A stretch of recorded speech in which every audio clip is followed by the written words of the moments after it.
A vote to ban the social media app TikTok here in the United States is expected to happen later this week on Capitol Hill. Now, the president says he will sign that bill if it makes it to his desk. The bigger question may be what happens to any proposed legislation now that former President Donald Trump is changing his position on any potential ban of TikTok. If Mr. Trump opposes it, what will his legislative supporters really do? So joining us now to discuss is Herz. She's the Senior Vice President of Exiger's Cyber Supply Chain. Thanks for joining us. At the top here, just for our viewers to familiarize themselves with you, where do you stand on banning TikTok? And if you could explain how big a threat this app is to national security, I think that's a good place to start.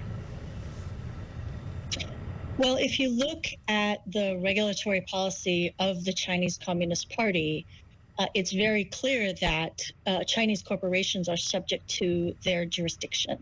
And they have party headquarters inside many of the headquarter buildings of these companies.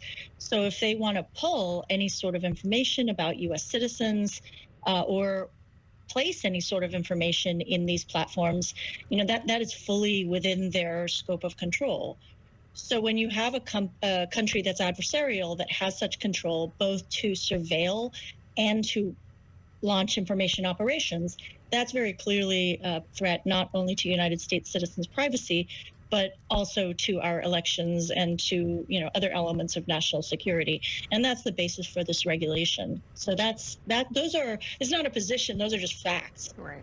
So why do you think it's taken so long for any action to happen when it comes to Congress doing anything about this? Because it does seem like it's a pretty straight line when you set it up that way, of that this is how it works in China. Well, partly, I think Congress is justifiably humble about its own level of technical expertise. I think it's great that all the congressmen do not necessarily put themselves forward as data or technology experts, and that they are very deliberate about studying the issues. And the other thing we can't get around is that TikTok is massively popular among young people, and a lot of young people vote. So there's a little bit of a political element to this.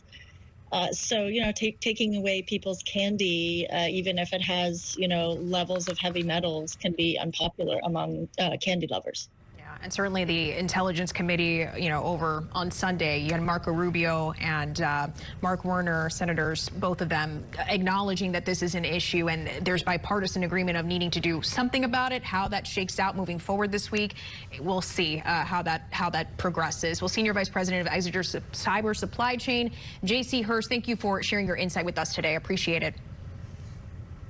Good to be here.